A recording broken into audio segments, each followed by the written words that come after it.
అయిపోయిన పెళ్లికి బాజాలు మోగించినట్లు టీడీపీ నేతలు రాద్ధాంతం చేశారు. ఎన్నికలకు ముందే ఓటమి భయంతో టీడీపీ వాళ్ళు రాద్ధాంతం చేస్తున్నారు. కొడాలి నాని నామినేషన్ చెల్లదంటూ ఎల్లో మీడియాలో దుష్ప్రచారం. కనీసం ఎన్నికల నిబంధనలపై అవగాహన లేకుండా మాట్లాడుతున్నారు. ఎన్నికల నిబంధనలపై అవగాహన లేని వారు నామినేషన్ వేసిన తర్వాత వారిలో జ్ఞానం కలిగించాలని క్యాండిడేట్ హెల్ప్ హ్యాండ్ బుక్ ఇస్తారు. కనీసం దానిలో ఉన్న నిబంధనలు పరిశీలించిన టీడీపీ నేతలకు బుద్ధి వచ్చి ఉండేది. కనీసం అవగాహన లేని వ్యక్తులు నామినేషన్ స్క్రూటినీలకు వచ్చి కామెడీ షో చేశారు. ఎన్నికల నిర్వహణలో ఆ నియోజకవర్గానికి చెందిన రిటర్నింగ్ అధికారిదే తుది నిర్ణయం. ఆర్ఓ తీసుకున్న నిర్ణయాన్ని కోర్టులో కూడా సవాల్ చేయలేరు. ఎవరైనా అభ్యర్థి నామినేషన్పై అభ్యంతరం ఉంటే స్క్రూటినీ కార్యక్రమం జరుగుతున్న సమయంలో ఆ అభ్యర్థి నామినేషన్ పత్రం వచ్చినప్పుడు తెలియజేయాలి. కూడా ఏదో అయిపోయింది వీళ్ళక కాదు. నమ్మిన సిద్ధాంతం కోసం కట్టుబడి, నమ్మిన వ్యక్తి కోసం నిలబడి 4 సార్లు అంటే 2 దశాబ్దాల పాటు శాసనసభ్యుడిగా పనిచేయటమే కాకుండా గుడివాడ నియోజకవర్గ ప్రజల యొక్క హృదయాల్లో శాశ్వత ముద్ర వేసుకుని 5వ ధైర్యంగా వచ్చి పోటీ చేస్తున్నారు. ఆయన మీద పోటీ చేసే సత్తా ధైర్యం లేక ఎన్నికలకు ఒక అభ్యర్థిని తీసుకురావటం, ఎన్నికలు వచ్చినప్పుడల్లా కూడా ఇందులో ఒక ఆయన ఎదరు వ్యక్తుల దగ్గర నుంచి డబ్బులు పోగు చేసుకోవటం. కేవలం రాజకీయాల్లో ఉండేది ఎందుకయ్యా అంటే తను నేను 4 సంవత్సరాలు కష్టపడ్డాను, నాకు 20 కోట్లు ఇవ్వండి, 10 కోట్లు ఇవ్వండి అని బ్లాక్మెయిల్ చేసి డబ్బులు సంపాదించేటటువంటి ఒక హీనుడు. ఏదో మాట్లాడితే రోజు కూడా ఎందుకులే రాజకీయాల్లో ఎన్ని మెదలకుండా వరకుండా అని చెప్తున్నా. నేను చెప్తారా మిస్టర్ రా వెంకటేశ్వరరావు, నీ తండ్రి రైల్వే ఆస్తి ఎట్లా కాజేశాడో బాలానగర్లో నేను చెప్తారా. నువ్వు నిర్మించిన శోభనా హోటల్ ఎవరిదో చెప్పు. ఈరోజు ధైర్యంగా నువ్వు అక్కడ ఒక ఫౌండరీ ఉండేది, ఆ ఫౌండరీలో ఆయన యొక్క మోసం చేసి ఆ కుటుంబాన్ని మాయ చేసి తప్పుడు డాక్యుమెంట్లు సృష్టించి మీ నాన్న కొల్లగొట్టిన మాట యథార్థం కాదా అని నేను అడుగుతున్నా. నువ్వు కృష్ణవేణి ఇండస్ట్రీ నీ స్వాధీనంలోకి వచ్చిన తర్వాత ఆ పక్కన ఉన్నటువంటి వ్యవసాయ భూములకు సంబంధించి అన్అప్రూవ్డ్ లేఅవుట్లు వేసుకుని ఉద్యోగులు తలా కాస్త కొనుక్కుంటే వాటిని నువ్వు ఆక్రమించిన మాట వాస్తవం కాదా?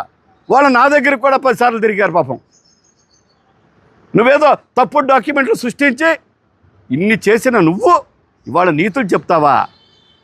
నువ్వు గనక ఇటువంటి పిచ్చ ఆశాలు వేస్తే నువ్వేదన్నా ఉంటే స్ట్రైట్ అవే ఎలక్షన్ మాట్లాడదామంటే ప్రజాభిప్రాయం ప్రజల బలం ఎట్లా ఉందో అట్లా జరుగుద్ది.